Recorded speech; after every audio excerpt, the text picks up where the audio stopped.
Hello guys, for today's video natin, share ko lang sa inyo itong ginawa ko dito sa bahay na aking tinrabaho ng mga nakaraan.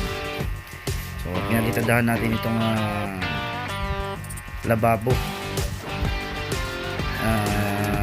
So bali hinintay muna natin na makapag instalasyon ng kuryente yung ating electrician bago natin palitadahan itong lababo. So bali itong lababo nito, yung nakikita nyo yung hollow blocks na yan na mataas. So yung likod nyan guys ay CR.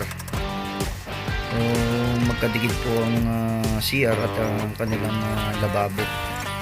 So pinapalitadahan natin para maging matibay yung wall nitong lababo.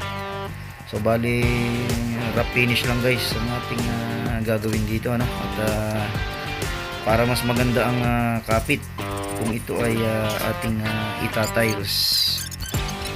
So ganyan lamang po ating hinulugan ng tansi itong pader na ito. At pinalitadahan natin ng puno ang kapal nitong pader. Bali mahirap kasing magpalitada guys kung halos pahid lamang yung ating gagawing palitada. Mas mabilis pa rin palitadahan guys kung uno or uno media ang ating magiging palitada. At mas matibay ang makapal na palitada. Kasi kung kiskis pahid lamang ang ating gagamitin dito na palitada, ay bumabakat kasi guys yung hollow blocks pagka natuyo itong palitada. Kaya kinailangan nating magpalitada miski na uno ang kapal. At nang sa ganun ay medyo matibay ang ating pader at yung pagkakapitan ng ating tiles. Ayan. Ganyan lamang guys ang aking diskarte sa pagpapalitada. So pinapaltukan ko muna ito hanggang sa halos pumantay siya sa tansi, and then hihintay natin itong matuyo, and then babarahin natin, and then yung mga lubog ating hahaplusan ng halos matubig na halo para mas mabilis ipahid. At nasa ganun malagyan ng halo yung mga lubog na portion nitong ating pinapalitadahan. Ayan.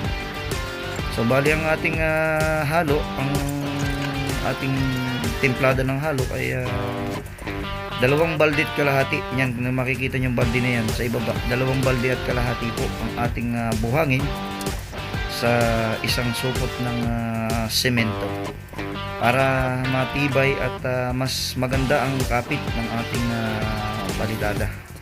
Ayan, ganyan lamang po guys ang timpla ko ng semento sa buhangin at maganda ang kanyang dikit.